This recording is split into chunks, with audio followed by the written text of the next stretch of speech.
எங்கள் உடனிருந்து எங்களை வழிநடத்தும் ஆண்டவரே. என் நாவிலிருந்து புறப்படுகின்ற வார்த்தை எனது சொந்த வார்த்தையாக இல்லாதபடிக்கு ஆவியானவரே என்னை மறைத்து உம்மை வெளிப்படுத்தும். அசைவாடுகின்றவரே, ஆளுகை செய்கின்றவரே, எங்கள் உடனிருந்து எங்களை வழிநடத்தும். இறங்கி வாரும், அபிஷேகத்தால் நிரப்பும். ஆண்டவரே, இங்கே வந்திருக்கிற பிள்ளைகள் ஒவ்வொருவரையும் உம்முடைய தூய ஆவியானவர் முழுமையாக நிரப்புவாராக. அன்னை மரியே, எங்களுக்காக பரிந்து பேசும் தாயே, எங்கள் ஜெபம் கேளும் ஜீவனுள்ள நல்ல பிதாவே, ஆமீன். அருள் நிறைந்த மரியே வாழ்க.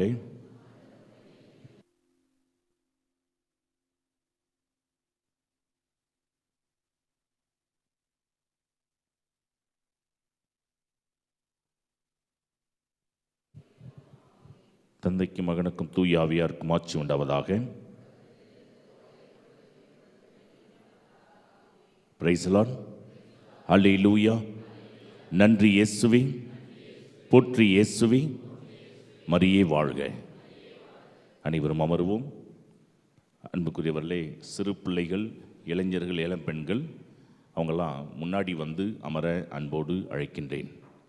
ஆங்காங்கே இருக்கின்றவர்கள் முன்னால் வந்து ஆண்டவருடைய பிரசன்னத்தில் அமர அன்போடு அழைக்கின்றேன்.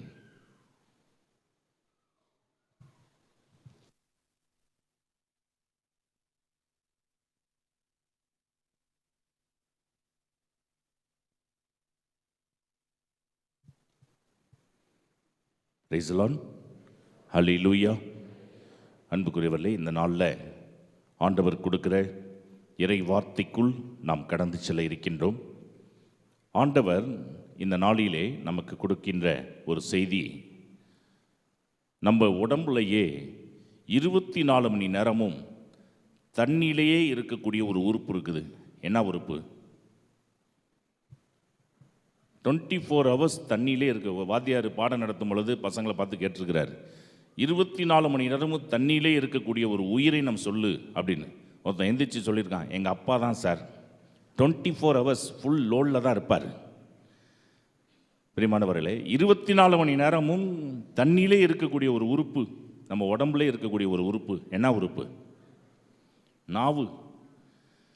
24 மணி நேரமும் தண்ணியில் தாங்க இருக்குது. அந்த உறுப்பு மட்டும் 24 hours. அதாவது ஒரு ஆள்கிட்ட போய் ஒருத்தர் கேட்டிருக்காரு, ஒரு முனிவர் அவர்கிட்ட போய் ஒருத்தர் கேட்டிருக்காரு, வாழ்க்கையின் தத்துவம் என்ன அப்படின்னு.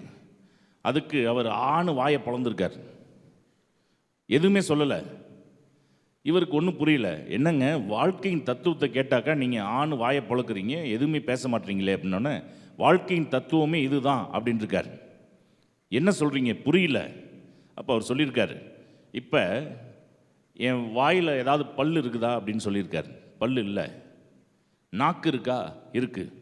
அப்போ கடைசியில் 2 வார்த்தையில் அவர் சொல்லியிருக்கார். என்ன அப்படின்னா, வன்மை சாகும், மென்மை வாழும். இதுதான் வாழ்க்கையின் தத்துவம் அப்படின்ட்டார். வன்மை சாகும், மென்மை வாழும். இப்போ பல்லு கரடு முரடாக இருக்கக்கூடியது, அது வன்மையாக இருக்கக்கூடியது. நம்ம கறியை கொண்டு போய் அங்கே தான் கடிக்கிறோம், எல்லாமே அதான் செய்கின்றோம். அப்போ அது வன்மையாக இருக்க, ரொம்ப ஹார்டாக இருக்கக்கூடியது.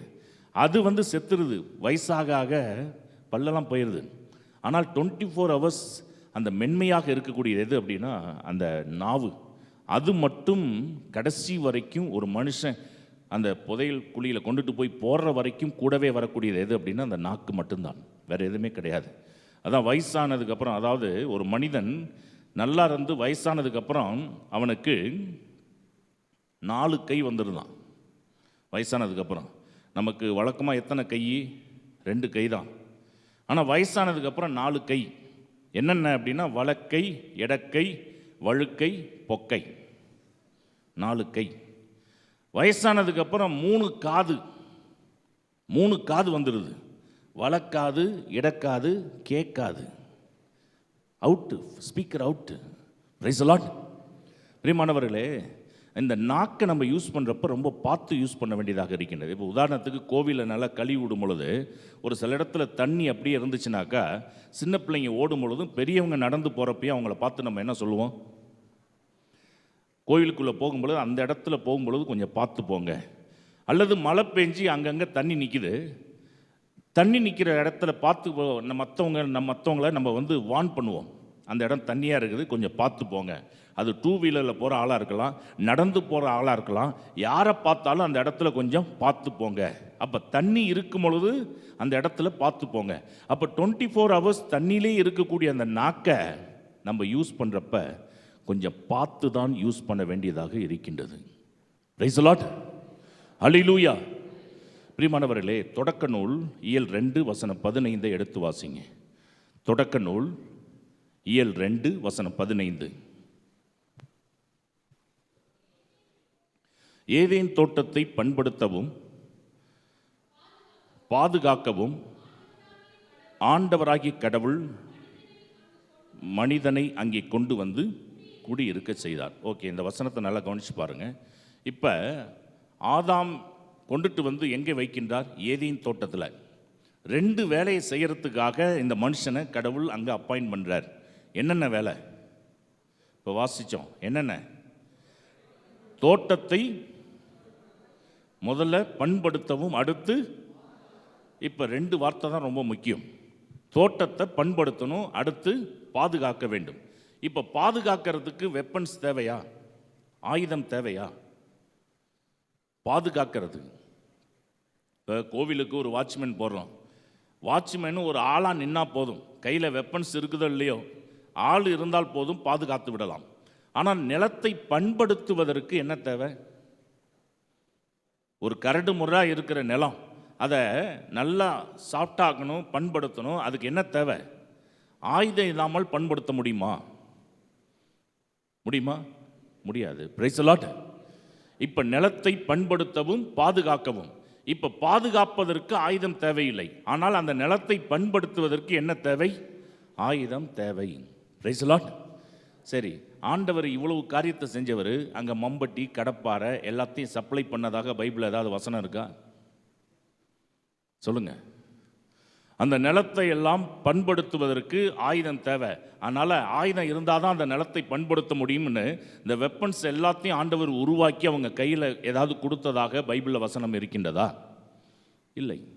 சரி, அப்போ அந்த நிலத்தை எப்படி பயன்படுத்தியிருப்பாங்க? சொல்லுங்க. இப்போ அந்த நிலத்தை எப்படி பண்படுத்தி இருப்பார்கள்? பிரியமானவர்களே, ஆதாம் ஏவாளை கடவுள் படைக்கிறப்ப கடவுள் வந்து எதில் படைத்தார்? உலகத்தையே வார்த்தையினால் படைத்தவர். Price the Lord. தமது சாயலாக மனிதனை உண்டு பண்ணி இருக்கின்றார்.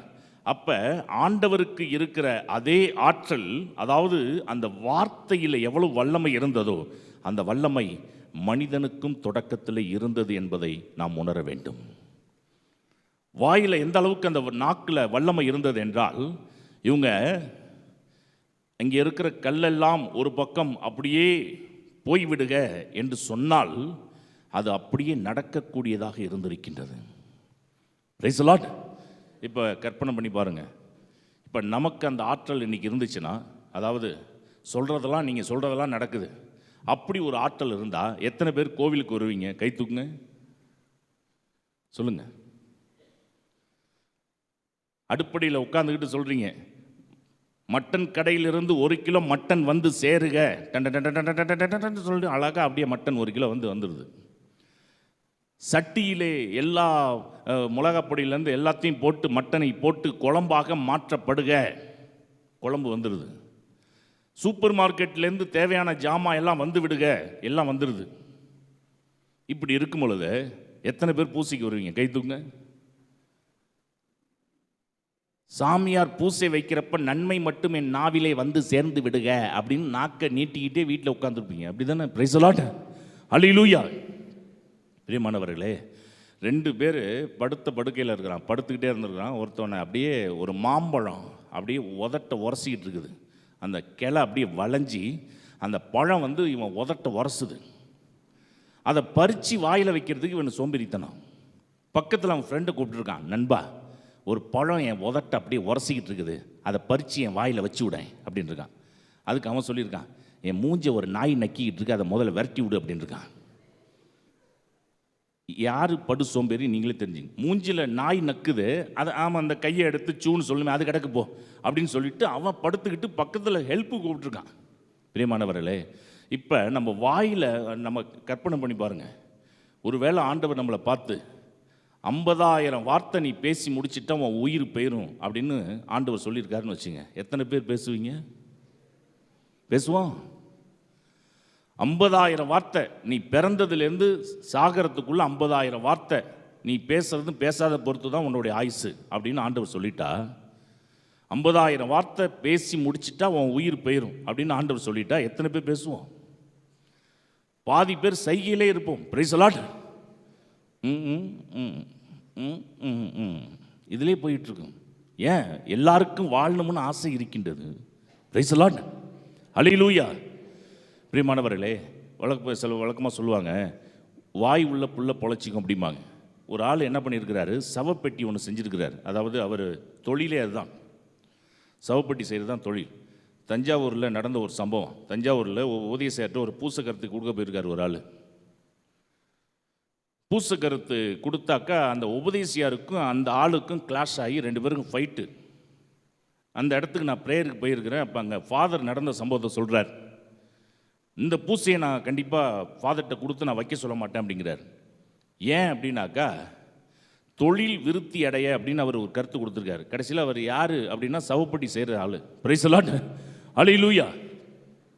அவருக்கு தொழில் விருத்தி அடையணுமா அப்படின்னா என்ன அர்த்தம்? ஊரில் உள்ளவன் எல்லாம் மண்டே போட்டால் தான் அவருக்கு சவப்பட்டிக்கு வேலை வரும். Price the Lord. இப்படி ஒரு கருத்தை கொடுத்து தொழில் விருத்தி அடைய அப்படின்னாக்கா எங்கேருந்து விருத்தி? உபதேசர் சொல்லிட்டார், நீ வேற எந்த கருத்து வேணாலும் கொடு, நான் ஃபாதர்கிட்ட கொடுத்து பூசை வைக்க சொல்கிறேன், இதுக்கு மட்டும் நான் ஒத்துக்கவே மாட்டேன். ஏன்? எல்லாருக்கும் வாழணும் அப்படின்னு ஒரு ஆசை இருக்கின்றதுங்க. எல்லாருக்கும் வாழணும்னு ஆசை இருக்கின்றது. அப்போ ஒரு ஆள் சவப்பட்டி செஞ்சு அர்ஜெண்ட்டாக விடிய காலையில் 5 மணிக்குள்ளே எனக்கு கொண்டு வந்து கொடுத்துடணும் அப்படின்னோடனே அவர் உட்காந்து செய்கிறார். சவப்பட்டியை செஞ்சு டாட்டா ஏசியில் ஏற்றி நைட்டோட நைட்டாக அவரே டிரைவ் பண்ணி கொண்டு போகிறார். போகிற வழியில் டயர் பஞ்சர். அந்த இடத்துல மாற்றுறதுக்கு கூட வழி இல்லை. சரி, கொஞ்சம் தூரம் தானே வந்துட்டோம், ஏன்னா நேரம் ஆயிடக்கூடாது. சவப்பட்டி தலையிலையாவது தூக்கி வச்சுக்கிட்டு நம்ம போய் ஆட்கிட்ட போய் சேர்த்துடணும். மற்ற விஷயமா இருந்தால் டிலே பண்ணலாம், இதை இப்படி பண்ண முடியாதுன்னு சொல்லி அந்த சவப்பட்டி தலையில் தூக்கி வச்சுட்டு போகிறப்ப அந்த இடத்துல ஒரு போலீஸ்கார், மரியாதை சொல்லு, பெட்டிக்குள்ளார என்ன இருக்குது? Price the Lord. நான் சொல்லியிருக்கான், ஒன்றும் இல்லைங்க, புதைச்ச இடத்துல வெக்கையாக இருந்து அதனால் அதை தூக்கிட்டு இன்னொரு இடத்துல போய் படுத்துக்கலான்னு போயிருக்கேன் அப்படின்னு இருக்கான். அந்த ஆள் அப்படியே மயக்கம் போட்டு கீழே விழுந்திருக்கான். Price the Lord. ஹல்லேலூயா. பிரியமானவர்களே, அப்போ வாய் உள்ள புள்ள பொழைச்சிக்கும் அப்படின்னு சொல்லுவாங்க. அப்போ அந்த நாவிலே ஆண்டவர் எவ்வளவு வல்லமை கொடுத்துருக்கின்றார். இப்போ தொடக்கத்தில் ஆதாம் ஏவாளுக்கு அந்த வல்லமை இருந்தது. இது நடக்கணும் அப்படின்னாக்கா அங்கே இருக்கிற கற்கள் எல்லாம் ஒரு பக்கம் சேர்ந்தது. இந்த இடம் பண்படுத்தப்படுக, அந்த மேடாக இருக்கிற பகுதி அப்படி கரைந்தது. அந்த ஆற்றல் ஆதாம் ஏவாளுக்கு இருந்தது. ஏன்னா ஆண்டவர் வார்த்தையிலே உலகத்தை படைத்தார். அப்போ தனது சாயலாக படைக்கப்பட்ட மனிதனுக்கும் அந்த ஆற்றலில் ஒரு பங்கு கொடுத்திருந்தார் என்பதுதான் உண்மை. சரி, இப்போ நாக்கில் இருந்த வல்லமை இன்னைக்கு நமக்கு போயிடுச்சா இருக்கா? ஆதாம் ஏவாளுக்கு அந்த வல்லமை இருந்துச்சு. அது எப்போ போணுச்சு அப்படின்னா, இந்த சாத்தான் என்ன செய்கின்றான், எந்த நாக்கில் வல்லம் இருக்குதோ அதை எடுப்பதற்கு ஒரு பழத்தை எப்படியாவது அவன் நாக்கில் கொண்டுட்டு வந்து வச்சாச்சுனாக்கா அந்த வரத்தை இழந்து விடுவான். அதான் சாத்தானுடைய திட்டம். அப்போ சாப்பிடக்கூடாதுன்னு ஆண்டவர் சொன்ன கனியை சாப்பிட வைத்து அந்த பழத்தை கொண்டுட்டு போய் எப்போ அவங்க நாவிலே சுவைத்தார்களோ அந்த வல்லமை கம்ப்ளீட்டாக அவர்களை விட்டு போய்விட்டது. சரி, போன வல்லமை இன்னைக்கு நமக்கு வந்துடுச்சா வரலையா? சொல்லுங்க. சில பேர் பார்த்து சொல்லுவோம், உனக்கு கருநாக்கு, நீ எது சொன்னாலும் பழிக்கும் அப்படிமோ. சொல்லுவோமா சொல்ல மாட்டோமா? எந்த நாக்காக இருந்தாலும் சொன்னால் பழிக்கும். Praise the Lord. பிரியமானவர்களே, இப்போ ஆதாம் ஏவாளுக்கு இருந்த அந்த வல்லமை அவர்களை விட்டு போனது எப்போ? அந்த பழத்தை நாவிலே வைத்தவுடன் போய்விட்டது. இப்போ போன வல்லமை நமக்கு கிடைத்து விட்டதா இல்லையா? சொல்லுங்க. எத்தனை பேர் சொல்றீங்க போன வல்லமெல்லாம் எனக்கெல்லாம் கிடைச்சிருச்சுப்பா அப்படின்னு? எத்தனை பேர் சொல்றீங்க? கை தூக்குங்க. இன்னும் எனக்கெல்லாம் இன்னும் கிடைக்கல ஃபாதர் அப்படின்னு எத்தனை பேர் சொல்றீங்க? கை தூக்குங்க. பிரியமானவர்களே, இப்போ எந்த கனியை அவர்கள் சாப்பிட்டார்கள்? வாழ்வு தரக்கூடிய மரத்தின் கனியா, நன்மை தீமை அறியக்கூடிய மரத்தின் கனியா? நன்மை தீமை அறியக்கூடிய மரத்தின் கனி. இப்போ உதாரணத்துக்கு நான் சொல்கிறேன், இது வாழ்வு தரக்கூடிய மரம், அந்த பக்கத்தில் இருக்கிறது நன்மை தீமை அறியக்கூடிய மரம். ஆண்டவர் சொல்கிறாரு, இதில் இருக்கிறத சாப்பிடுங்க, அதில் இருக்கிறத சாப்பிடாதீங்க அப்படின்னாரு. Price the Lord. இப்போ உங்கள்கிட்ட நான் கேட்குற கேள்வி, ஆதாம் ஏவாள் ஆண்டவர் எதை சாப்பிட சொன்னாரோ அதை ரெகுலராக சாப்பிட்டுக்கிட்டே இருந்து திடீர்னு ஒரு நாள் சாத்தான் ஏமாத்தினதுனால அதில் போய் இருக்கிற கனியை அவர்கள் சாப்பிட்டார்களா? இல்லை ஆண்டவர் இன்ஸ்ட்ரக்ஷன் கொடுத்து முடித்த உடனே பிசாசு ஏமாற்றி இதை சாப்பிட்றதுக்குள்ளேயே சாப்பிட வேணான்னு சொன்ன கனியை சாத்தான் ஏமாற்றி இவங்களுக்கு கொடுத்து அதை இவர்கள் சாப்பிட்டார்களா? நான் கேட்குறது புரியுதா? அதாவது ரெகுலராக சாப்பிடுங்கன்னு சொன்ன கனியை சாப்பிட்டுக்கிட்டே இருந்து திடீர்னு ஒரு நாள் சாப்பிடக்கூடாதுன்னு சொன்ன கனியை இவங்க எடுத்து சாப்பிட்டாங்களா? அல்லது இதை சாப்பிடாமலே பிசாசு உடனே ஏமாற்றி அந்த கனியை மட்டுமே சாப்பிட வைத்து விட்டானா? எத்தனை பேர் சொல்கிறீங்க, இல்லை ஃபாதர் ரெகுலராக இதான் சாப்பிட்டுக்கிட்டு இருந்தாங்க ஃபாதர், திடீர்னு ஒரு நாள் சாத்தான் ஏமாத்தினதுனால அந்த கனியை எடுத்து சாப்பிட்டுட்டான் அப்படின்னு எத்தனை பேர் சொல்கிறீங்க? கை தூக்குங்க. ஓகே. இல்லை ஃபாதர், எதை சாப்பிட சொன்னாரோ ஆண்டவர் அதை சாப்பிட்ட அனுபவம் ஆதாம் ஏவாளுக்கு இல்லை, எடுத்த எடுப்பிலேயே சாத்தான் ஏமாற்றி அந்த கனியில் கையை வைத்து சாப்பிட வைத்து விட்டான், இதில் ஒரு பழத்தை கூட அவங்க எடுத்து சாப்பிடல ஃபாதர் அப்படின்னு எத்தனை பேர் சொல்கிறீங்க? கை தூக்குங்க. பிரியமானவர்களே, இப்போ நான் இந்த ரெண்டாவதாக சொன்னது தான் உண்மையாக இருக்க வேண்டும். ஏன் அப்படின்னாக்கா, ஆண்டவர் வாழ்வு தரக்கூடிய மரம், இதை சாப்பிட்டால் உங்களுக்கு என்ன கிடைக்கும்? வாழ்வு. Price the Lord. சாப்பிட வேணான்னு சொன்ன கனியை அதை சாப்பிட்டால் உங்களுக்கு சாவு வரும், நோய் வந்துவிடும். Price the Lord. இப்போ அதை சாப்பிட்டா சாவு, இதை சாப்பிட்டா வாழ்வு. இப்போ ரெகுலராக நான் இதை சாப்பிட்டு கொண்டே இருந்தேன் என்றால் ஃபஸ்ட்டு எனக்கு வாழ்வு வந்துவிடும். அதுக்கப்புறம் ஒரு நாள் அந்த கனியை நான் சாப்பிட்டேன் என்றால் எனக்குள்ளே இருக்கிற வாழ்வு அந்த சாவை வெற்றி கொண்டிருக்கும் என்பதில் எந்த சந்தேகமும் இல்லை. கரங்களை தட்டி ஆண்டவருக்கு நன்றி சொல்லுவோம். Praise the Lord. ஹல்லேலூயா. அப்போ எனக்குள்ள, அதாவது இந்த வாழ்வு தரக்கூடியதை ஃபஸ்ட்டு, அதாவது பவுலடியா சொல்லுவார், தீமையை நன்மையால் வெல்லுங்கள். அப்போ ஃபஸ்ட்டு நல்லதை நான் பெற்றுக்கொள்கின்றேன், வாழ்வை நான் பெற்றுக்கொள்கின்றேன். அதுக்கப்புறம் போய் அதில் கை வச்சிருந்தேன் அப்படின்னாக்கா எனக்குள்ளே இருக்கிற வாழ்வு அந்த சாவை வெற்றி கொண்டிருக்கும். இப்போ இதை சாப்பிட்டுட்டு அதை சாப்பிட்டா பிரச்சனை இல்லை, அதை சாப்பிட்டுட்டு இதை சாப்பிட்டா தான் பிரச்சனை. ஏன்? ஃபஸ்ட்டு எனக்குள்ள சாவு வந்து விடுகின்றது, நோய் வந்து விடுகின்றது. அதுக்கப்புறம் இதில் போய் நான் கை வைத்தேன் என்றால் என்னாகும்? அந்த நோயோடையே நீண்ட காலம் நான் வாழக்கூடிய ஒருவனாக மாறிவிடுவேன். அதனால தான் ஆண்டவர் என்ன செஞ்சிட்டாரு, அந்த கனியை எப்போ இவங்க சாப்பிட்டான்னு தெரிஞ்சிச்சோ அந்த ஏதேன் தோட்டத்தை விட்டு வெளியே அனுப்பிவிட்டார். எங்கே அந்த மரத்தில் கையை வச்சிருவாங்களோன்னு ஆண்டவர் கெருபீன்களை நிறுத்தி அந்த இடத்திலே காவல் காக்க செய்தார் என்று வேதம் சொல்லுகின்றது. Praise the Lord. ஹல்லேலூயா. அப்போ ஆதாம் ஏவாளுக்கு என்ன கொடுப்பினை இல்லை? வாழ்வு தரக்கூடிய மரத்தின் கனியை சாப்பிட்ட அந்த கொடுப்பினை, அந்த பாக்கியம் அவர்களுக்கு இல்லை. இப்போ நம்மளுடைய வாழ்க்கைக்கு வருவோம் பிரியமானவர்களே. அப்போ அந்த நாவிலே சாப்பிடக்கூடாதுன்னு சொன்ன கனியை கொண்டு வந்து வச்சாச்சு. இப்போ நாக்கில் இருக்கிற வல்லமை போய்விட்டது. இப்போ மாதாவை பார்த்து சொல்கிறோம் ஜெபமாலையில், உம்முடைய திருவயிற்றின் கனியாகிய இயேசுவும் ஆசீர் பெற்றவர். அப்போ அந்த திருவயிற்றின் கனி யாரு? இயேசு. அப்போ அந்த இயேசு எந்த மரத்து கனி என்றால் வாழ்வு தரக்கூடிய மரத்தின் கனி. கரங்களை தட்டி ஆண்டவருக்கு நன்றி சொல்லுவோம். Praise the Lord. ஹல்லேலூயா. அப்ப நானே வானின்று இறங்கி வந்த உயிருள்ள உணவு, இதை உண்பவர்கள் என்றுமே வாழ்வார்கள். அப்ப வாழ்வு தரக்கூடிய மரத்தின் கனி. அப்ப ஆதாம் ஏவாளுக்கே கிடைக்காத ஒரு கொடுப்பனை உங்களுக்கும் எனக்கு இன்னைக்கு கிடைச்சிருக்குது அப்படின்னாக்கா, அந்த வாழ்வு தரக்கூடிய மரத்தின் கனியை நம்ம நாவிலே குருவானவர் வைக்கின்றார் என்றால் அந்த நாக்கில் போன வல்லமை இந்த நாக்கிலே நற்கரணையை நாம் ஆண்டவர் வந்து அமரும் பொழுது நாம் மீண்டும் பெற்றுக்கொள்கின்றோம். கரங்களை தட்டி ஆண்டவருக்கு நன்றி சொல்லுவோம். Praise the Lord. ஹல்லேலூயா. நன்றி இயேசுவே. பிரியமானவர்களே, இன்னைக்கு நீங்கள் ஒரு காரியத்தை செஞ்சு பாருங்கள். நாக்கில் நன்மையை வச்சுக்கிட்டு உங்கள் வயிற்று வலி இருந்துச்சுன்னா அந்த வயிற்றில் கையை வச்சு நீங்கள் சொல்லுங்கள், ஆண்டவரே எனக்கு இன்றோடு வயிற்று வலி தீர்ந்து விடுக. ஏன்னா வார்த்தையானவர், நற்கரணை ஆண்டவர். ஏன்னா பெரும் புயல் காற்று, இறையாதை சும்மா இரு சொன்ன பொழுது அங்கே ஒரு பெரிய அமைதி உண்டாயிட்டா இல்லையா? வார்த்தையில் அந்த பவர் இருந்துச்சா இல்லையா ஆண்டவருக்கு? நோய் நீங்குக நீங்க நிச்சா இல்லையா? நீங்கியது. அப்போ அந்த பவர்ஃபுல் ஆண்டவர் அவர் உங்கள் நாக்கில் இருக்கிறப்ப அவரை நாக்கில் வச்சுக்கிட்டே ஒரு வார்த்தை சொல்லுங்களேன், என் வயிற்றில் இருக்கிற அந்த வியாதி குணமாகணும், குணமாகி விட்டது நான் நம்புகின்றேன், அப்படியே ஆகும்.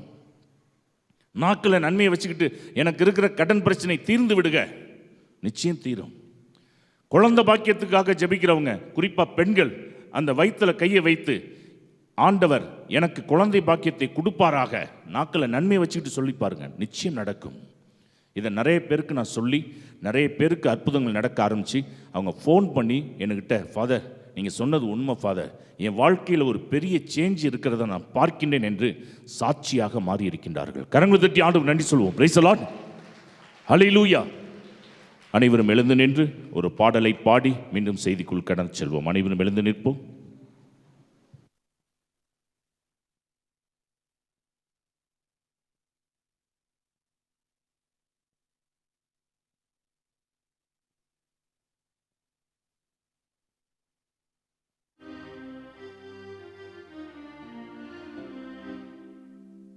நமக்கு எவ்வளவோ தேவைகள் இருக்கலாம், ஆனால் ஆண்டவரே நம்மளுடைய தேவையாக மாறிவிட்டால் எல்லா தேவைகளும் அவர் ஒருவரே நிறைவேற்றி விடுவார்.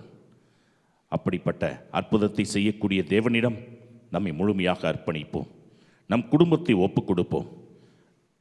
நம் நாவில் இருந்து நம்மை ஆசீர்வதிக்கின்றவர் நம் உடனிருந்து நம்மை வழி நடத்த, என் தேவையே நீங்கள் தான் ஆண்டவரே, ஒப்புக் கொடுப்போம்.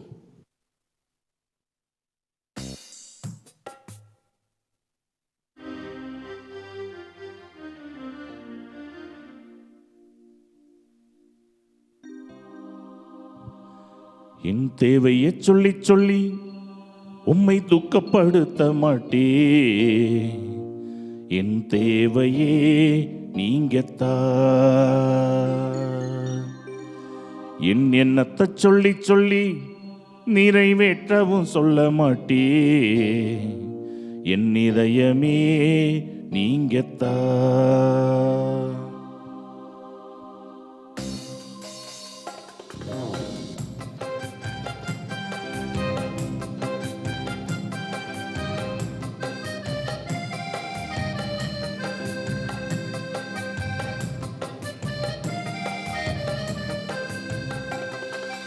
தேவையை சொல்லி சொல்லி உம்மை துக்கப்படுத்த மாட்டே, என் தேவையே நீங்கத்தான். எண்ணத்தை சொல்லி சொல்லி நிறைவேற்றவும் சொல்ல மாட்டே, என் இதயமே நீங்கத்தான். தேவையை சொல்லி சொல்லி உம்மை துக்கப்படுத்த மாட்டே, என் தேவையே நீங்கத்தான். எண்ணத்தை சொல்லி சொல்லி நிறைவேற்றவும் சொல்ல மாட்டே, என் இதயமே நீங்கத்தான். என் தேவனே ஜீவனே நண்பரே என் சொந்தமே, தேவனே ஜீவனே நண்பரே என் சொந்தமே, வானம் பூமி யாவும் ஆளும் தேவன் நீங்கதான், இந்த உயிர் உடலில் உள்ளவரை பாடல் நீங்கதான். வானம் பூமி யாவும் ஆளும் தேவன் நீங்கதான், இந்த உயிர் உடலில் உள்ளவரை பாடல் நீங்கதான்.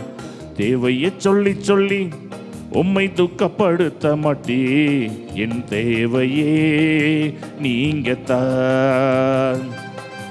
எண்ணத்தை சொல்லி சொல்லி நிறைவேற்றவும் சொல்ல மாட்டே, என் இதயமே நீங்கத்தான்.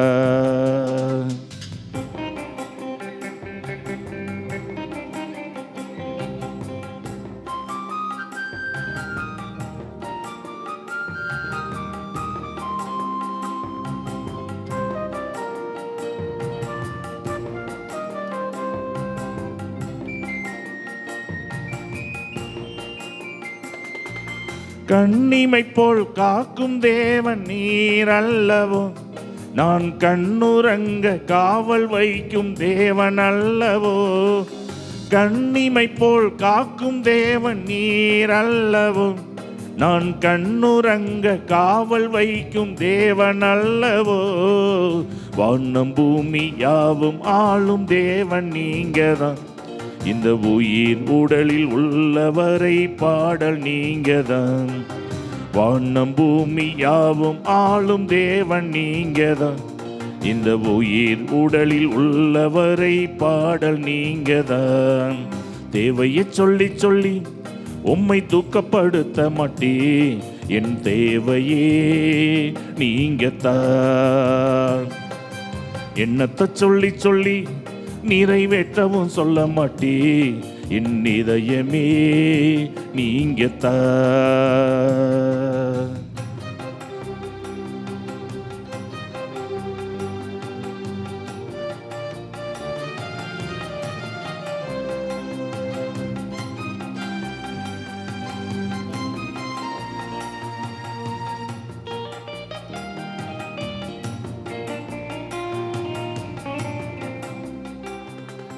கரம் பிடித்து நடத்தும் தேவன் நீர் அல்லவோ, நான் கண் குளிர வெளிப்படுத்தும் தேவன் அல்லவோ. என்னை கரம் பிடித்து நடத்தும் தேவன் நீர் அல்லவோ, நான் கண் குளிர வெளிப்படுத்தும் தேவன் அல்லவோ. வானம் பூமி யாவும் ஆளும் தேவன் நீங்கதான், இந்த உயிர் உடலில் உள்ளவரை பாடல் நீங்கதான். வானம் பூமி யாவும் ஆளும் தேவன் நீங்கதான், இந்த உயிர் உடலில் உள்ளவரை பாடல் நீங்கதான். தேவையை சொல்லி சொல்லி உம்மை துக்கப்படுத்த மாட்டே, என் தேவையே நீங்கத்தான். என்னத்தை சொல்லி சொல்லி நிறைவேற்றவும் சொல்ல மாட்டே, என் இதயமே நீங்கத்தான். என் தேவனே ஜீவனே நண்பரே என் சொந்தமே. தேவனே ஜீவனே நண்பரே என் சொந்தமே. வானம் பூமி யாவும் ஆளும் தேவன் நீங்கதான், இந்த உயிர் உடலில் உள்ளவரை பாடல் நீங்கதான். வானம் பூமி யாவும் ஆளும் தேவன் நீங்கதான், இந்த உயிர் உடலில் உள்ளவரை பாடல் நீங்கதான். தேவையை சொல்லி சொல்லி உம்மை துக்கப்படுத்த மாட்டே, என் தேவையே நீங்கத்தான். என்னத்தை சொல்லி சொல்லி நிறைவேற்றவும் சொல்ல மாட்டே, என் இதயமே நீங்கத்தான். இதயமே நீங்கத்தான், இதயமே நீங்கத்தான். Price the Lord. ஹல்லேலூயா. நன்றி இயேசுவே, போற்றி இயேசுவே, மரியே வாழ்க. அனைவரும் அமர்வோம்.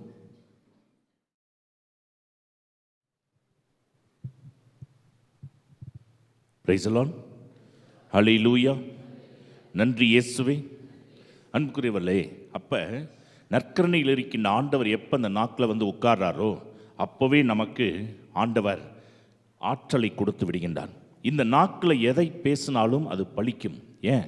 உங்கள் நாக்கில் வந்து உட்கார்ந்துருக்கிறது யார்? வார்த்தையானவர். Praise the Lord. ஆனால் இந்த நாக்கில் வார்த்தையானவர் உட்கார்ந்து அவ்வளோ பவராக மாறும் பொழுது சாத்தான் குறுக்கிட்டு அந்த வார்த்தையின் வல்லமையை குறைக்கின்ற பல காரியங்களை செய்து கொண்டிருக்கின்றான். என்னென்ன அப்படின்னா, இந்த நாக்கை வைத்து கொண்டு பல காரியங்களை பேசிக்கொண்டே இருப்பது. Price the Lord. ஒய்ஃபை அழைச்சிக்கிட்டு ஒருத்தர் டாக்டரை பார்க்க போயிருக்காரு, பல் டாக்டரை. அந்த பல் டாக்டர் என்ன சொல்லியிருக்காரு, உங்கள் ஒய்ஃபுக்கு 2 சொத்த பல்லு, உங்கள் ஒய்ஃபுக்கு 2 சொத்த பல்லு உடனே பிடுங்கணும் அப்படின்ட்டார். ஒரு பல்லுக்கு எவ்வளோ அப்படின்னு சொல்லி டாக்டர் அப்படின்னு கேட்டிருக்காரு. ஒரு பல்லுக்கு 1000 ரூபா ஆகும் அப்படின்னு இருக்கார். இவர் 5000 ரூபாயை சேர்த்து கொடுத்துருக்கார். டாக்டரே அசந்துட்டார். ஏங்க, ஒரு பல்லுக்கு 1000 ரூபா தானே, 2 பல்லுக்கு 2000 ரூபா தானே, நீங்கள் என்ன 5000 ரூபாய் கொடுக்குறீங்க அப்படின்னு. அப்படியே சேர்த்து அவள் நாக்கையும் பிடுங்குங்க டாக்டர். அதை வச்சுக்கிட்டு அவள் பேசுறது என்னால் தாங்க முடியல. பிரைஸ் தி லார்ட், அல்லேலூயா. பிரியமானவர்களே, இந்த நாக்கை வைத்துக்கொண்டு நம்ம பேசுகின்ற வார்த்தைகள் சில சமயம் நமக்கு நாக்கில் இருக்கிற வல்லமையை குறைத்து விடுகின்றது. எதிர்மறையான எண்ணங்கள் உருவாவதற்கு காரணம் என்ன அப்படின்னா, நம்ம நாக்கிலே பாசிட்டிவாக பேசுவதற்கு பதிலாக நெகட்டிவாக பேசுகிறோம். இப்போ சில குடும்பங்களில் சண்டை நடக்கும். அந்த சண்டை எப்போ உச்சக்கட்டத்தில் வந்து ஆஃப் ஆகும் தெரியுமா? மனைவி கிச்சனில் நின்றுக்கிட்டு சவுண்டு போடுவாங்க, நடு ஹாலில் நின்றுக்கிட்டு எங்கள் வீட்டுக்காரர் கத்துவார். அந்த சண்டை அப்படியே சூடு பிடிச்சி அந்த கிளைமேக்ஸ் வரும். அந்த கிளைமேக்ஸ் வந்து எப்போ ஸ்டாப் ஆகும்? எந்த வார்த்தை யூஸ் பண்ணுறப்ப அந்த கிளைமேக்ஸ் வந்து ஸ்டாப் ஆகும்? உங்களுக்கு தான் அனுபவம் இருக்குமே, சொல்லுங்களேன். Price the Lord. மனைவி கத்த, புருஷன் கத்த, மாறி மாறி அப்படியே கத்தி அப்படியே சூடு பிடிச்சி அப்படியே அந்த சண்டை அப்படியே உச்சக்கட்டத்துக்கு போகிறப்போ ஒரு வார்த்தை மனைவி வாயிலேருந்து வரும், அல்லது கணவன் வாயிலேருந்து வரும். அந்த வார்த்தை வந்தோடனே அந்த சண்டை அப்படியே ஸ்டாப் ஆகிடும். அது என்ன வார்த்தை?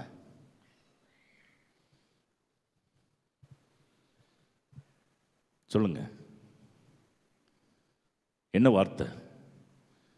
கிச்சனில் நின்றுக்கிட்டு அந்த அம்மா சவுண்டு போடும், இங்கே இவர் சண்டை போடுவார். கடைசியில் அப்படியே சூடு பிடிச்சிக்கிட்டே இருக்கும் பொழுது கணவனோ அல்லது ஒய்ஃபோ அவங்க வாயிலேருந்து ஒரு வார்த்தை வரும், உன் கூட வாழ்கிறதுக்கு பேசாமல் நான் செத்து போயிடலாம். அந்த வார்த்தை வந்தோடனே அப்படியே கம்முன்னு ஆயிரும் பிரச்சனை. Price the Lord. இதை தான் சாத்தான் எதிர்பார்த்துக்கும். ஏன்னா சாவுக்கு அதிபதி யாரு? சாத்தான். சண்டையை மூட்டி விட்டுட்டு வெயிட் பண்ணி பார்த்துக்கிட்டு இருக்கிறான், யார் வாயிலேருந்து சீக்கிரம் வரப்போகுது, நீ சொல்ல போறியா, நீ சொல்ல போறியா, அப்படியே சூடு பிடிச்சி அந்த கிளைமேக்ஸுக்காக சாத்தான் வெயிட்டிங். Price the Lord. அந்த வார்த்தையை கணவன்கிட்டேருந்து வரலாம் அல்லது மனைவிட்டேருந்து வரலாம், செத்து போயிடலாம், உன் கூட வாழ்கிறதுக்கு செத்து போயிடலாம். இந்த வார்த்தையை தான் நான் எதிர்பார்த்தேன். ஏன் வந்த வேலை முடிஞ்சிருச்சு, ஓகே பாய் சொல்லிட்டு சாத்தா மட்டும் போயிட்டே இருப்பான். பிரைஸ் தி லார்ட், அல்லேலூயா. இப்போ அந்த வார்த்தை எப்படி தெரியுமா வேலை செய்யும்? நீங்கள் கோபத்தில் சொல்லியிருக்கலாம் அந்த வார்த்தை, ஆனால் அந்த வார்த்தை எப்படி வேலை செய்யும் அப்படிங்கிறது பைபிள்லேருந்து நான் இப்போ உங்களுக்கு நான் வெளிப்படுத்தி காண்பிக்கிறேன். பிரியமானவர்களே, நம்ம நாவில் அவ்வளவு பவர் இருக்குது. ஆனால் சாத்தான் என்ன செய்கின்றான்? இப்படிப்பட்ட சில வார்த்தைகளை கொண்டுட்டு வந்து நாக்கில் வச்சு அந்த வல்லமையை இழக்க செய்து விடுகின்றான். இப்போ நம்ம வேதத்திலே ஒரு நபரை பார்க்க போகின்றோம். பழைய ஏற்பாட்டில் தொடக்க நூல் 48:1.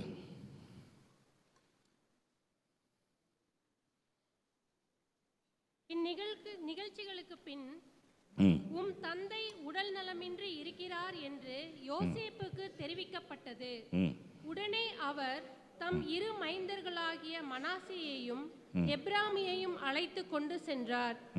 இதோ உம் மகன் யோசேப்பு உம்மை காண வந்திருக்கிறார் என்று அறிவிக்கப்பட்டவுடன் யாக்கோபு பெரும் முயற்சி செய்து எழுந்து கட்டிலின் மேல் அமர்ந்தார். யாக்கோபு யோசேப்பை நோக்கி, எல்லாம் வல்ல இறைவன் கானான் நாட்டிலுள்ள லூசு என்ற இடத்தில் எனக்கு காட்சி அளித்து ஆசி வழங்கி. இப்ப பையன் அப்பாவை பார்க்க வரும் பொழுது அப்பா என்ன கண்டிஷனில் இருக்கிறாரு? உடல் நலம் இல்லாமல் இருக்கின்றார். அதுதான் வேதம் சொல்லுகின்றது. Praise the Lord. யோசேப்பு வராரு, தந்தை யாக்கோப்பு அங்கே இருக்கின்றார். பிரியமானவர்களே, இப்போ ஆதாம் ஏவாளிலிருந்து யாக்கோப்பு வரைக்கும் உள்ள தலைமுறையை கணக்கிடும் பொழுது விவிலிய அறிஞர்கள் என்ன சொல்கிறாங்க? 21 தலைமுறை. யாக்கோப்பு வந்து 22வது தலைமுறை. Price the Lord. 22 தலைமுறையில் யாரும் நோய்வாய்ப்பட்டு இறந்ததாக சரித்திரமில்லை. நல்ல கவனிங்க. ஆதாம் ஏவாள் உருவாக்கப்பட்டதிலிருந்து யாக்கோப்பு உலகத்துக்குள்ளே வர வரைக்கும் 21 தலைமுறை. அதில் யாரும் நோய்வாய்ப்பட்டு யாருமே சாகலையாம். அவங்களாம் எப்படி செத்தாங்களாம்? வயது முதிர்வினால் செத்தவர்கள். யாருக்குமே ஒரு சின்ன ஒரு நோய் கூட வரவில்லை. ஆனால் அந்த லிஸ்ட்டில் முதல்ல ஒருத்தர் நோயால் சாவுறார் அப்படின்னாக்கா, அதுவும் கேன்சர் வியாதியினால் சாவுகின்றார் என்றால் அவர் யார் என்றால் இந்த 22வது தலைமுறை வரக்கூடிய யாக்கோப்பு தான் உடல் நலமின்றி அவர் இறந்து போகின்றார். Price the Lord. அவருக்கு கேன்சர் என்ற ஒரு இப்போ நம்ம சொல்லிக்கிட்டு இருக்கிறோமே, அந்த கேன்சர் என்பது ஒரு புற்று வியாதி என்று, அவருக்கும் அப்படிப்பட்ட ஒரு வியாதி இருந்ததாம். Praise the Lord. பிரியமானவர்களே, இதை நம்ம ஏன் அந்த வியாதி அவரை தொற்றி கொண்டது, எதற்காக இதை சொல்கிறேன் அப்படின்னா, மற்றவங்க எல்லாம் வயசாகி தான் செத்துருக்குறாங்க, யாருக்கும் நோய் வந்து சாகலை. இப்போ ஆண்டவர் இன்னைக்கு நம்மளை பார்த்து இன்னைக்கு எத்தனை பேருக்கு சடன் டெத்து, திடீர்னு ஹார்ட் அட்டாக்குங்கிறாங்க, இறந்துடுறாங்க. Praise the Lord.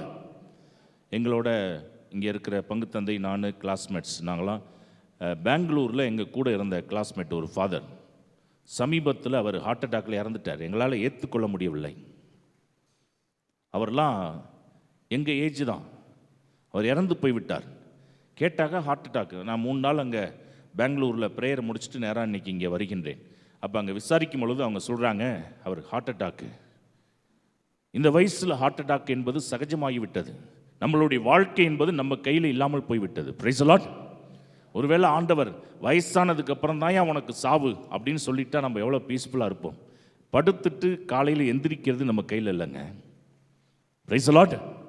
அல்லேலூயா. இந்த ஒரு சூழலில் நம்ம நாவை எந்த அளவுக்கு பயன்படுத்துகின்றோம். இப்போ யாக்கோப்பு என்ன நடந்தது அப்படிங்கிறத நான் உங்களுக்கு சொல்லுகின்றேன். இப்போ யாக்கோப்புக்கு 12 பிள்ளைகள். அந்த 12 பிள்ளைகளில் நமக்கு ஸ்டோரி தெரியும். யோசேப்பு வந்து கனவு கண்டு தன்னுடைய நிலையை அவர் உயர்த்தி சொல்லி கொண்டிருக்கின்றார். இது மற்றவங்களுக்கு பிடிக்கவில்லை. ஆகவே இவன் இப்படியே, அது மட்டுமல்ல, வெளியில் ஆடு மேய்க்க போகிறப்ப மற்றவங்க செய்கிற காரியங்களை எல்லாம் அப்பா கிட்ட போட்டு கொடுக்கறது யார் அப்படின்னா யோசேப்பு தான். Price the Lord. அதனால் கூட இருக்கிற பிறந்தவங்களே சதி செய்து அவனை கொல்றதுக்கு திட்டம் போடுறாங்க. இரத்தப்பழி, கூட பிறந்தவன் இரத்தப்பழி நமக்குள்ளே இருக்கக்கூடாதுங்கிறதுக்காக அவனை அடிமையாக விற்று விடுகின்றார்கள். யோசேப்பை வீட்டில் வந்து அப்பா கிட்ட ஒரு காரியத்தை சொல்கிறாங்க. என்ன அப்படின்னா, ஆடு மேய்க்க போன இடத்துல நம்ம யோசேப்பை ஒரு மிருகம் அடித்து கொன்று விட்டது. அதனுடைய தடயம், அந்த இரத்தத்தை எடுத்து அவன் போட்டிருந்த சட்டையில் தோச்சி அதை கொண்டு வந்து கொடுத்தவுடன் அப்பா இந்த செய்தியை பார்த்துட்டு அவர் என்ன சொல்லி புலம்புறாருன்னா, தொடக்க நூல் 37-35 வாசிங்க. வாயிலிருந்து நெகட்டிவ் வார்த்தை வருது பாருங்க. பைபிளில் ஃபஸ்ட்டு ஒருத்தர் வாயிலிருந்து நெகட்டிவாக ஒரு வார்த்தை வருதுன்னா அவர் தான். அவர் புதல்வர் புதல்வியர் அனைவரும் அவருக்கு ஆறுதல் சொல்ல வந்தனர். அவருக்கு எதற்காக ஆறுதல் சொல்ல வந்தாங்க? யோசேப்பு வந்து மிருகம் அடித்து கொன்றுச்சு அப்படின்னு சொல்லி கூட இருக்கிறவங்களாம் பொய் சொல்லி அப்பா கிட்ட சமாளிக்கிறதுக்காக சொல்கிறப்ப, உண்மையிலே பையன் செத்துட்டான்னு நினச்சி அவர் தாங்க முடியாத துயரத்தில் இருக்கிறப்ப அவனுடைய மகன்கள் எல்லாம் ஆறுதல் சொல்ல முன் வருகின்றார்கள். அவரோ எந்த ஆறுதலான வார்த்தைக்கும் செவி கொடாமல் நான் துயருற்று பாதாளத்தில் இறங்கி என் மகனிடம் செல்வேன் என்று அவருக்காக அழுது புலம்பினார். என்ன சொல்ல வராரு அப்பா? எந்த ஆறுதலையும் அவர் ஏற்றுக்கொள்ள விரும்பவில்லை. என் பையன் போன இடத்துக்கே நானும் சாக போகின்றேன், அதான் அவர் சொன்ன வார்த்தை. புரியுதா உங்களுக்கு? Praise the Lord. என் பையன் எங்கே போயிருக்கிறானோ அங்கேயே நான் போக போகின்றேன். இதுதான் ஒரு அப்பாவுடைய வாயிலிருந்து வந்த வார்த்தை. பிரியமானவர்களே, அந்த வார்த்தை நம்ம நினைக்கிறோம், ஒரு வார்த்தை எப்போ திரும்ப வேலை செய்ய ஆரம்பிக்கும்? நெகட்டிவாக நீங்கள் பேசிட்டு விட்டுருவீங்க, ஆனால் அந்த வார்த்தை அப்படியே சூழ்ந்து வேலை செய்ய ஆரம்பித்து விடும். இதை எப்படி நம்ம பார்க்கலாம் அப்படின்னா, முதல்ல கடவுள் மரம் செடி எல்லாத்தையும் உண்டாக்குனார்ல. எப்படி உண்டாக்குனாரு? வார்த்தையில் தானே உண்டாக்குனாரு. Price the Lord. ஒளி உண்டாகுக, மரம் செடி உண்டாகுக, எல்லாம் உண்டாகிடுச்சு. நோவாவுடைய காலத்தில் பெரும் வெள்ளம் வந்துச்சு. எல்லா புல்லு பூண்டு அழிஞ்சிருச்சா இல்லையா? கடவுள் உருவாக்குனது எல்லாம் ஒட்டு மொத்தமாக தரமட்டமாக ஆயிடுச்சா இல்லையா? உலகமே வெள்ளப்பெருக்கு வந்து எல்லாம் முடிஞ்சிருச்சா இல்லையா? அப்போ ஆண்டவர், ஆஹா, நான் படைச்சது எல்லாம், வார்த்தையில் படைச்சதெல்லாம் போயிடுச்சு, மறுபடியும் நான் நின்று சொல்ல போகிறேன், மரம் செடி உண்டாகுக. எது சொன்னார் ஆண்டவர்? இல்லை, அழிந்து போனது ஏற்கனவே அந்த வார்த்தை சொல்லப்பட்டு அது முளைச்சி இப்போ அழிந்து அந்த வார்த்தை மீண்டும் வேலை செய்ய ஆரம்பித்து அது மீண்டும் இது முளைக்க ஆரம்பித்திருக்கின்றது என்றால், அப்போ பாசிட்டிவாக சொன்ன வார்த்தையே தொடர்ந்து வேலை செய்கின்றது என்றால், நம்ம குடும்பத்தில் நெகட்டிவாக நான் சாக போகிறேன் அப்படின்னு சொன்ன அந்த வார்த்தை நிச்சயமாக ஒரு நாள் அது வேலை செய்ய ஆரம்பித்து நம்ம உசிரையை எடுக்கக்கூடியதாக மாற்றிவிடும். சொல்றது புரியுதா உங்களுக்கு? Praise the Lord. ஹல்லேலூயா. அப்போ ஆண்டவர் சொன்ன வார்த்தை இந்த உலகத்தில் பேரழிவு வந்து எல்லாம் அழிஞ்சிடுச்சு. ஆனால் ஆண்டவர் புதுசாக அந்த வார்த்தை சொல்ல, ஏற்கனவே சொன்னது அது செயல்பட ஆரம்பித்து மறுபடியும் எப்படி அது முளைக்க வைத்ததோ, நம் வாயிலிருந்து பேசுகிற ஒவ்வொரு வார்த்தைக்கும் நாம் ஆண்டவருக்கு கணக்கு கொடுக்கணுங்க. Price the Lord. அடுத்தவங்களை பற்றி குறை சொல்லுகின்றோம், இல்லாத பொல்லாத காரியங்களை எல்லாம் சொல்லுகின்றோம். இது எல்லாத்துக்கும் ஆண்டவர் நிச்சயம் கணக்கு கேட்பார். ஆகவே நம்ம நாவிலிருந்து யூஸ் பண்ணுற நம்ம குடும்பத்தில், நான் சொன்னேன், அந்த சண்டை எப்போ முடியுது, கிளைமேக்ஸ் எப்போ, உன் கூட வாழ்கிறதுக்கு நான் செத்து போயிடலான்னு சொல்லி யார் அம்மா வாயிலேருந்து அப்பா வாயிலேருந்து வந்துச்சுனாக்கா பிசாசு வேலை முடிஞ்சிடுச்சு, அப்பா நம்ம வந்த வேலை முடிஞ்சிடுச்சு, அவன் மட்டும் போயிட்டே இருப்பான். அந்த வார்த்தை உங்கள் வீட்டில் அப்படியே சுற்றி சுற்றி வேலை செய்ய ஆரம்பிக்கும். திடீர்னு பார்த்தா உங்களுக்கு ஏதாவது ஒரு வியாதியை சாத்தான் கொண்டு வருவான். டாக்டர்கிட்ட போவீங்க, ட்ரீட்மெண்ட் எடுப்பீங்க, அந்த நேரத்தில் ஜெபம் பண்ணி என்ன பிரயோஜனம்? பிரியமானவர்களே, அதாவது ஜெபத்திற்கு வல்லமை இருக்கின்றது. ஆனால் அதே நேரத்தில் நம்ம பேசுகிற வார்த்தை எல்லாம், இன்னி வரைக்கும் நினச்சி பாருங்கள், உங்கள் வீட்டில் இப்படி எத்தனை வார்த்தை நீங்கள் பேசியிருக்கீங்கன்னு யோசிச்சு பாருங்கள். பேசியிருக்கீங்களா இல்லையா? நம்மளை அறியாமலே பேசியிருக்கோமா இல்லையா? சரி, இந்த நெகட்டிவ் வார்த்தை எல்லாம் வீட்டுக்குள்ளார சுற்றிக்கிட்டே இருக்கிறப்ப நீங்கள் கேட்குறது எப்படிங்க கிடைக்கும்? யோசிச்சு பாருங்க. வீட்டுக்குள்ளார போனவனே நெகட்டிவ் வார்த்தைகள் அப்படியே சுற்றிக்கிட்டே இருக்குது. அப்போ சரி, இதை மாற்றுறதுக்கு வேறு வழியே இல்லையா ஃபாதர்? ஐயோ, இது தெரியாமல் நான் வீட்டில் எக்கச்சக்கமாக பேசியிருக்கிறேன் ஃபாதர். Praise the Lord. அல்லேலூயா. எக்கச்சக்கமாக பேசியிருக்கிறேனே, எவ்வளவு நெகட்டிவ் வார்த்தைகள் அப்படியே சுற்றிக்கிட்டு இருக்குது ஃபாதர். சில பிள்ளைங்களை திட்டுறப்ப கூட பெற்றோர்கள், நீ எல்லாம் படித்து என்னடா பண்ண போகிற, மாடு மேய்க்க தான் லாக்கி. பெற்றோர்கள் வாயிலேருந்தே வரும் வார்த்தை. Price the Lord. அப்படிலாம் உங்கள் அம்மா அப்பா திட்டிருக்காங்களா யாரையாவது? உங்களை திட்டிருக்கிறாங்களா? திட்டினாங்களா இல்லையா? பெற்றோர்கள் வாயில். ஒரு பையன் டெய்லி முட்டை மார்க் எடுத்திருக்கான், அப்பா கிட்ட வந்திருக்கிறான். அப்பா கேட்டிருக்காரு, என்னடா டெய்லி முட்டையாக வாங்கிட்டு வர, முட்டையில் தான்ப்பா புரோட்டீன் அதிகம். Praise the Lord. அல்லேலூயா. நன்றி இயேசுவே. அடுத்த நாள் வாத்தியார்ட்ட போயிருக்கான், சார் இன்னிலேருந்து எனக்கு முட்டை போடாதீங்க அப்படின்னு இருக்கான். ஏன்டா? எங்கள் அப்பா வேளாங்கண்ணிக்கு மாலை போட்டிருக்காரு. Price the Lord. சைவம்லாம் நாங்கள் எடுக்க மாட்டோம் சார், அதனால் அட்லீஸ்ட் 1 மார்க்கு 5 மார்க்காவது போடுங்க சார். பிரியமானவர்களே, அப்போ வீட்டில் பேசுகிற வார்த்தை ஒவ்வொருத்தவங்களை எப்படி பாதிக்கின்றது. இது வரைக்கும் நம்ம வீட்டில் அப்படி யாரையெல்லாம் பேசியிருப்போம். சில பேர் பாசிட்டிவாகவே பார்ப்பார்கள். ஒரு பையன் 50வது ரேங்கு, வீட்டுக்கு போனாக்கா அப்பா அடிப்பாரா இல்லை பாராட்டுவாரா? அடிப்பாரா பாராட்டுவாரா? 50வது ரேங்க் எடுத்தாக்கா உங்கள் வீட்டில் உங்கள் அப்பா கொஞ்சுவாரா இல்லை திட்டுவாரா? சொல்லுங்க. அடிப்பார். ஆனால் பையன் யோசிச்சுக்கிட்டே வரான், அப்பா கிட்ட எப்படி சைன் வாங்கலாம் அப்படின்னு சொல்லி வந்து கேட்டிருக்கான், எப்பா 1 பெருசா 50 பெருசா அப்படின்னு இருக்கான். 50 தாண்டா பெருசு, நான் 50வது ரேங்குப்பா. வெரி குட், அடுத்த தடவை 60 70ன்னு ட்ரை பண்ணுற அவர். Price the Lord. பிரியமானவர்களே, ஒரு சில பேர் எதை எடுத்தாலும் பாசிட்டிவாகவே பேசுவார்கள்.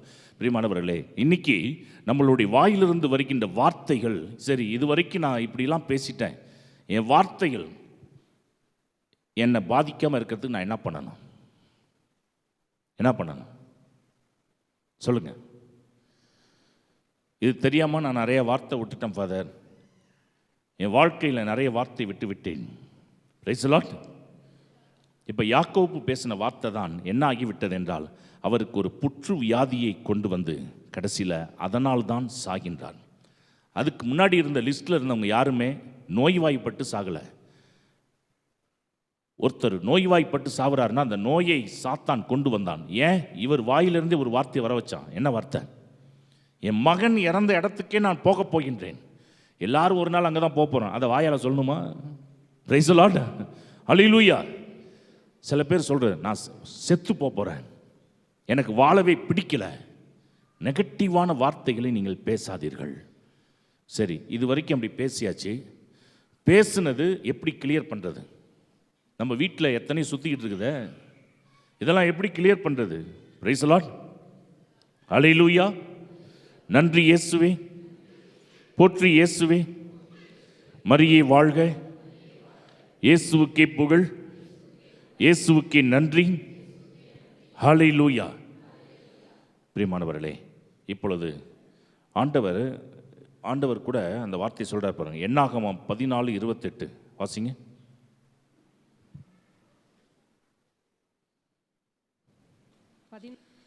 என்னாகமம் 14:2 முதல்ல வாசிங்க. என்னாகமம் 14:2. இஸ்ரேல் மக்கள் அனைவரும் மோசேவுக்கும் ஆரோனுக்கும் எதிராக முறுமுறுத்தனர். மக்கள் கூட்டமைப்பில் உள்ள அனைவரும் அவர்களிடம் எகிப்து நாட்டில் நாங்கள் செத்து போயிருந்தா எவ்வளவு நல்லா இருந்திருக்கும். மக்கள் வாயிலிருந்து என்ன வார்த்தை வருது? இங்கே குப்பை கொட்டுறதுக்கு அங்கேயே செத்து இருந்தோம்னா எவ்வளவு பீஸ்ஃபுல்லா இருந்திருப்போம். Price the Lord. இப்போ ஆண்டவர் என்ன திரும்ப சொன்னாரு? என்னாகமம் 14:28 வாசிங்க. என்னாகமம் 14:28. நீங்கள் அவர்களிடம் சொல்ல வேண்டியது ஆண்டவர் கூறுவதாவது, என் உயிர் மேல் ஆணை. ஆண்டவரே சொல்றார், என் உயிர் மேல் ஆணை. Price the Lord. என் செவிகளில் படுமாறு நீங்கள் சொன்னதையே நான் உங்களுக்கு செய்வேன். முடிஞ்சா? Praise the Lord. வாயாலே நம்ம சூனியம் வச்சுக்கிறது. Praise the Lord. ஹல்லேலூயா. வாயை வச்சுக்கிட்டு சும்மா இருக்கிறது கிடையாது பிரியமானவர்களே. அப்போ இங்கே வந்து குப்பை கொட்டுறது அங்கேயே செத்து போயிடலாம். ஆண்டவர் சொல்லிட்டார், என் காதலை படுற மாதிரி நீ பேசுனீல்ல, நான் அதையே செய்து காண்பிப்பேன். Price the Lord. அப்போ நம்ம வாயிலிருந்து வருகின்ற ஒவ்வொரு வார்த்தைக்கும் நாம் கணக்கு கொடுக்க வேண்டும் பிரியமானவர்களே. இப்போ சரி, ஏற்கனவே நம்ம வீட்டில் இப்படிலாம் பேசிட்டோம். நெகட்டிவான வார்த்தைகள்லாம் சுற்றிக்கிட்டு இருக்குது. இந்த வார்த்தையெல்லாம் கிளியர் பண்ணுறதுக்கு நம்ம என்ன பண்ணணும் சொல்லுங்கள்? அதுதான் ரொம்ப முக்கியம். இது வரைக்கும் நான் பேசிட்டேன் ஃபாதர் தெரியாமல்.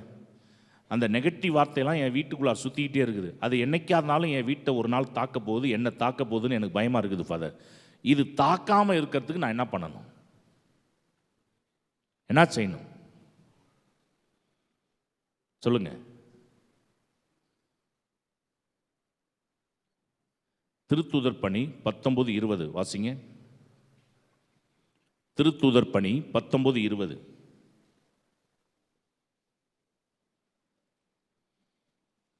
இவ்வாறு ஆண்டவரின் வார்த்தை ஆற்றல் பொருந்தியதாய் பரவி வல்லமையுடன் செயல்பட்டது. Price the Lord. ஆற்றல் பொருந்தியது யாருடைய வார்த்தை? ஆண்டவருடைய வார்த்தை. அது பரவி வல்லமையாய் செயல்படுகின்றது என்று வேதம் சொல்லுகின்றது. அப்போ உங்கள் வீட்டில் இந்த பைபிளை எடுத்து அந்த ஆற்றல் மிகுந்த வார்த்தையை சத்தமாக டெய்லி வாசிக்க ஆரம்பிச்சிட்டிங்கனாக்கா அது வல்லமையாய் பரவி அங்கே பரவி திரிந்து கிடக்கிற எல்லா எதிர்மறை வார்த்தைகளையும் முழுமையாக தூக்கி போட்டு ஆண்டவர் அந்த இடத்தை ஆசீர்வதித்து விடுவார். கரங்களை தட்டி ஆண்டவர் நன்றி சொல்வோம். Praise the Lord. அல்லேலூயா. ஏன்னா தீமையை நன்மையால் வெல்லுங்கள். அப்போ ஆண்டவருடைய வார்த்தை ஆசீர்வாதமான வார்த்தை. சில பேர் சொல்லுவாங்க, நான் பைபிள் மனசுக்குள்ளாரே படித்த ஆண்டவருக்கு தெரியாதா? ஏன் சத்தமாக வாசிச்சாதான் ஆண்டவருக்கு தெரியணுமா? பிரியமானவர்களே, இந்த வாயால் சத்தமாக தானே எத்தனை பேரை நீங்கள் திட்டிருக்கீங்க, எத்தனை பேரை மனசை புண்படுற மாதிரி பேசியிருக்கீங்க. அந்த வார்த்தை சத்தமாக பேசுனதுனால தானே அப்படியே அந்த இடத்துல சூழ்ந்துக்கிட்டு இருக்குது. இந்த வாயால் இந்த நாக்கால் ஆண்டவருடைய வார்த்தையை சத்தமாக வாசிங்க. வீட்டில் வாசிக்க வாசிக்க இந்த வார்த்தை வல்லமை உள்ளதாய் அப்படியே பரவி அந்த கெட்ட வார்த்தைகள், சாபத்துக்குரிய வார்த்தைகள் எல்லாத்தையும் முழுமையாக நீக்கி போட்டு உங்களுக்கு ஆண்டவர் ஆயுசை கொடுப்பார், ஆசீர்வாதத்தை கொடுப்பார். கரங்கள் தட்டி ஆண்டவர் நன்றி சொல்லுவோம். Praise the Lord. அல்லேலூயா. நன்றி இயேசுவே, போற்றி இயேசுவே, மரியே வாழ்க, இயேசுவுக்கே புகழ், இயேசுவுக்கே நன்றி. பிரியமானவர்களே, அப்போ ஆண்டவர் இன்னைக்கு நமக்கு இந்த ஒரு காரியத்தை நமக்கு தெளிவுபடுத்துகின்றார். அப்போ நம்ம நாவிலே, அதாவது இனிமேல் தவறாக பேசுவதை நிறுத்துவோம், அடுத்தவங்களை பற்றி குறை கூறுவதை நிறுத்துவோம். பிரியமானவர்களே, ஆண்டவர் நம்மகிட்ட என்னென்னலாம் கேட்பார் தெரியுமா? நீ எவ்வளோ பெரிய வீட்டை கட்டி வச்சிருக்கிறன்னு ஆண்டவர் நம்மளை பார்த்து கேட்க மாட்டார். அந்த வீட்டில் எத்தனை பேரை நீ வரவேற்றாய், அதை தான் ஆண்டவர் கேட்பார். ஒன்றுகிட்ட எத்தனை வகையான ட்ரெஸ் வச்சிருக்கிறன்னு ஆண்டவர் கேட்க மாட்டார். அதில் எத்தனையை எடுத்து அடுத்தவங்களுக்கு கொடுத்தவன்னு தான் சொல்லி கேட்பார். Price the Lord. எவ்வளவு விதவிதமாக சம்பாதிச்சேன்னு கேட்க மாட்டார். சம்பாதிச்சதை எத்தனை பேருக்கு நீ எடுத்து செய்தாய், இதை ஆண்டவர் கேட்பார். நம் நாவிலிருந்து வருகின்ற ஒவ்வொரு வார்த்தைக்கும் கணக்கு கொடுக்க வேண்டும். அப்போ அன்பால் பேசி நிறைய நண்பர்களாக்க கொள்ள வேண்டும். நம்மளுடைய நாவினால் பேசுகின்ற வார்த்தைகள் ஆசீர்வாதமாக அடுத்தவங்களுக்கு அமைய வேண்டும். அப்போ நற்கருணை நாதர் நம்ம நாவிலே வந்து உட்கார்ந்து அவர் செயல்படுவதற்கு தடையாக இருக்கிறது என்ன அப்படின்னாக்கா, நம்ம அடுத்தவங்களை குறை கூறுறது, இந்த நாக்கை வைத்து கொண்டு அடுத்தவர்களை சபிப்பது, இதெல்லாம் என்ன செய்து விடுகின்றது என்றால் நற்கருணை ஆண்டவர் நம்மிலே செயல்படாதவாறு தடுத்து விடுகின்றது. Praise the Lord. அல்லேலூயா. நன்றி இயேசுவே, போற்றி இயேசுவே, மரியே வாழ்க, இயேசுவுக்கே புகழ். அப்போ ஆதாம் ஏவாளுக்கே கிடைக்காத ஒரு கொடுப்பனை இன்னைக்கு உங்களுக்கும் எனக்கு கிடைச்சிருக்குதுன்னா இந்த நற்கருணையில் இருக்கின்ற ஆண்டவரை நாம் சுவைக்கின்றோம். ஒரு 2-3 மாதத்துக்கு முன்னாடி ஒரு சகோதரியை அழைத்து கொண்டு அவங்க வீட்டுக்காரர் வந்தார். அவங்களுக்கு என்ன பிரச்சனை அப்படின்னாக்கா, அவங்க குடும்பத்துக்கு யாரோ மற்றவர்கள் செய்து வைத்த ஒரு காரியம் என்ன அப்படின்னா சொத்து பிரச்சனை. இவர் வந்து ஒரு நகைக்கடை வச்சிருக்கிறார். அவங்க அண்ணன் இந்த நகைக்கடையில் இருக்கிறதுல எனக்கு கொஞ்சம் ஷேர் வேணும் அப்படின்னு கேட்டிருக்காரு. ஏன்னா அவருக்குன்னு சொத்து பிரித்து கொடுத்தாச்சு ஆளுக்காள். இந்த நகைக்கடை நல்லா ஓடுறதை பார்த்தோன்னா அவரால் தாங்க முடியல, எனக்கு வேணும், தர முடியாது அப்படிங்கிறப்ப அந்த குடும்பம் வந்து என்ன பண்ணியிருக்குது, உன் வீட்டில் ஒருத்தரையாவது வாழ வர்றானான்னு பாரு, எல்லாரும் கூடிய விரைவில் சாக போகிறாங்க அப்படின்னு அவர் சபித்திருக்கின்றார். சபித்ததோடு மட்டுமல்ல, ஒரு மாந்தரிக காரியத்தை செய்வதற்கு அவர் சென்றிருக்கின்றார். சென்று இந்த சகோதரிக்குள்ள ஒரு ஆவியை ஏவி விடுகின்றார். அங்கே 7 மாதம் அவங்க தூங்கவே இல்லை. சாப்பிட்டாலும் வாமிட்டு வந்துடுது. நாளுக்கு நாள் ஆளை உருக்கி கொண்டுட்டு போகுது அந்த அம்மாவை. அவங்க வந்து வேறு மதத்தை சேர்ந்தவங்க. அவர் அழைத்து கொண்டு வருகின்றார் என்னிடம், ஃபாதர் இந்த மாதிரி என் ஒய்ஃபுக்கு இப்படி இருக்குது, ப்ரேயர் பண்ணணும். அப்போ அந்த சிலுவை வச்சு ஜெபிக்கிறப்ப அதுக்குள்ளே இருந்து ஒரு ஆவி, நான் சைலஜா வந்திருக்கிறேன் அது சொல்லுகின்றது. நான் சைலஜா. அந்த அம்மா யார், இந்துவா முஸ்லீமா யாருமே எனக்கு தெரியாது. அப்போ நான் ஜெபம் பண்ணிட்டு சொல்கிறேன், சைலஜா இந்த உசுரை கொண்டுட்டு போகாமல் இங்கேருந்து நான் போக மாட்டேன். அது சொல்லுது, ஸ்டேட்மெண்ட் கொடுக்குது. எதற்காக அனுப்பப்பட்ட நீ, அது சொல்லுது, இவளை நான் கொண்டு செல்லாமல் இங்கிருந்து வந்த வேலையை முடிக்காமல் போக மாட்டேன். அப்போ அங்கே ஜெபம் பண்ணிவிட்டு நான் கேட்குறேன், சைலஜா இப்படியே உலகத்தில் நீ சுற்றிக்கிட்டு இருக்குன்னு ஆசைப்படுறியா, அல்லது நீ மோட்சத்துக்கு போக ஆசைப்படுறியா அப்படின்னு நான் கேட்குறேன். அப்போ அது வரைக்கும் ஆக்ரோஷமாக பேசுனது, என்ன யார் மோட்சத்துக்கு கொண்டுட்டு போவா? நான் சொல்கிறேன், நீ வந்து இறந்த ஆவி என்பது எனக்கு தெரியும். நீ ஆன்ம இளைப்பாற்றி அடைந்து மோட்சம் செல்வதற்காக 3 பூசை உனக்கு நான் ஒப்பு கொடுக்குறேன். நிச்சயம் ஆண்டவர் உன்னை மோட்சத்துக்கு கொண்டு போவார். ஆனால் எனக்கு நீ ஒன்று பண்ணணும், நான் என்ன செய்யணும் அப்படின்னு சொல்லி இந்த பைபிளில் சத்தியம் பண்ணு, எந்த காரணத்தை கொண்டும் இந்த சகோதரிக்குள்ளே நான் வரமாட்டேன்னு சொல்லி சத்தியம் பண்ணினா உனக்கு நான் இதை செய்கிறேங்கிறேன். அப்போ அந்த கையை எடுத்து அந்த பைபிளில் அடித்து அப்படியே மயங்கி கீழே விழுகின்றது, வெளியேறி விடுகின்றது அந்த ஆவி. இந்த அம்மா சுயநினைவு பற்றி எழுகின்றார்கள். அடுத்த நாள் காலையில் அவங்க வீட்டுக்காரரும் 2 பேரும் ஃபோன் பண்ணுறாங்க, ஃபாதர் 7 மாதம் தூங்காத என் ஒய்ஃபு நேற்று நைட்டு தான் பீஸ்ஃபுல்லாக தூங்கினா ஃபாதர், எது சாப்பிட்டாலும் முன்னாடி வாமிட்டு வந்துடும், இப்போ நல்லா இருக்கிறாங்க அந்த ஃபேமிலி. அப்போ நான் என்ன செய்கின்றேன், 3 நாள் பூசையில் சைலஜாவுடைய ஆன்ம இளைப்பாற்றிக்கான்னு நான் ஒப்பு கொடுக்குறேன். அப்போ ஆண்டவர்கிட்ட நான் கேட்குறேன், ஆண்டவரே இந்த சைலஜாங்கிற பெண் யாருன்னு தெரியாது, எப்படி செத்தாங்கன்னு எனக்கு தெரியாது, ஆனால் அவங்க மோட்சம் வந்துட்டாங்கங்கிறத எனக்கு நீங்கள் உறுதிப்படுத்தணும் அப்படின்னு சொல்லி ஜெபத்தில் ஒப்பு கொடுத்து 3 நாள் பூசை ஒப்பு கொடுக்குறேன். 3 நாள் பூசை முடிஞ்சு ஆண்டவர் அன்னைக்கு கனவுல காட்டுறார்.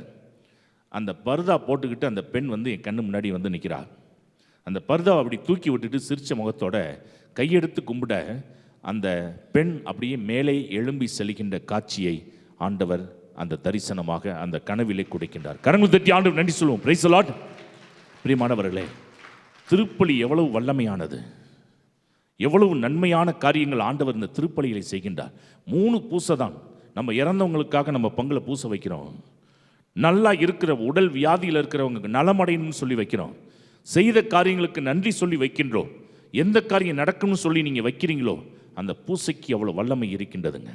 ஆகவே இவ்வளவு காரியத்தை நமக்காக ஆண்டவர் செய்கின்றார் என்றால் அவர் நம்மிடமிருந்து எதிர்பார்ப்பது ஒன்றே ஒன்று, நம்மை ஆண்டவருக்கு ஒப்பு கொடுக்க வேண்டும்.